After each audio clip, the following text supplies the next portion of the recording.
আসসালামু আলাইকুম দোস্ত, কেমন আছেন আপনারা? আশা করছি যে আপনারা সবাই ভালো আছেন। তো আজকে আমরা চলে এসেছি ঘুরতে। তো ঘুরতে এসে আমাদের যে বন্ধু বান্ধবগুলো ছিল আমাদের সঙ্গে অন্য জায়গার, তো ওদের সঙ্গে আমরা কথা বললাম। কথা বলার পরে জানতে পারলাম যে এরা ইসলামপুর মেলামাঠ থেকে এসেছে ঘুরতে। ঘোরার পরে ওরা বলছে খাওয়া দাওয়া তো আমাদের হয়ে গেছে, রান্না বান্নাও করেছিলাম।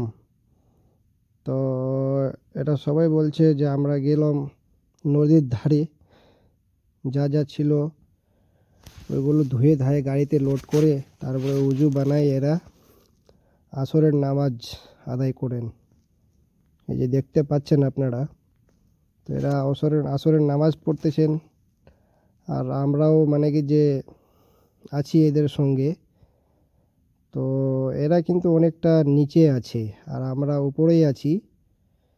তো এদের সঙ্গে কথা বললাম, খুব ভালো লাগলো। এরা বলছে আজকে আমাদেরও ইচ্ছা ছিল ঘোরার। তো মৌলভী সাহেবকে বলেছে সব স্টুডেন্টেরা হোস্টেলে পড়ে, আর হোস্টেল থেকেই কিন্তু এরা ঘুরতে এসেছে পিক আপ। এই যে একটা পিক আপ দেখতে পাচ্ছেন আপনারা, এই পিক আপের মধ্যেই এরা এসেছে। তো এদের সঙ্গে কথা বলে খুব ভালো লাগলো আমাদেরকে। আর আমাদেরও বন্ধু বান্ধব অনেকগুলো এসেছে। এসব ওরা উপরেই আছে, এরা কিন্তু নিচে আছে।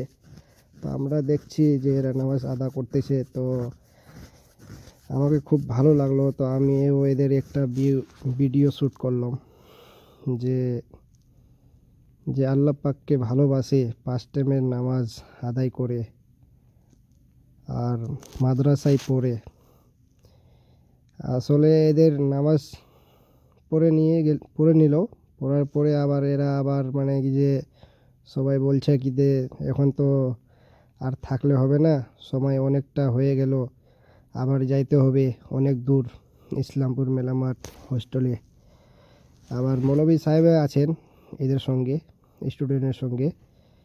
আবার ঠিক টাইম মতন না পৌঁছালে ওই জায়গায় আবার যে মানে বকাবকিও করতে পারে, কেন অনেকগুলো ছেলে স্টুডেন্ট এরা সবাই এসেছে ঘোরার জন্য। খুব ভালো করেই কিন্তু এরা ঘুরলো, নদীর ধারে গেছে, খুব আনন্দ ফুর্তি করলো এরা। আবার আমাদের সঙ্গে কথা বলে কিন্তু খুব ওদেরকেও ভালো লাগলো। বলছে তো এক জায়গায় মানুষ আমরা, ঠিক আছে।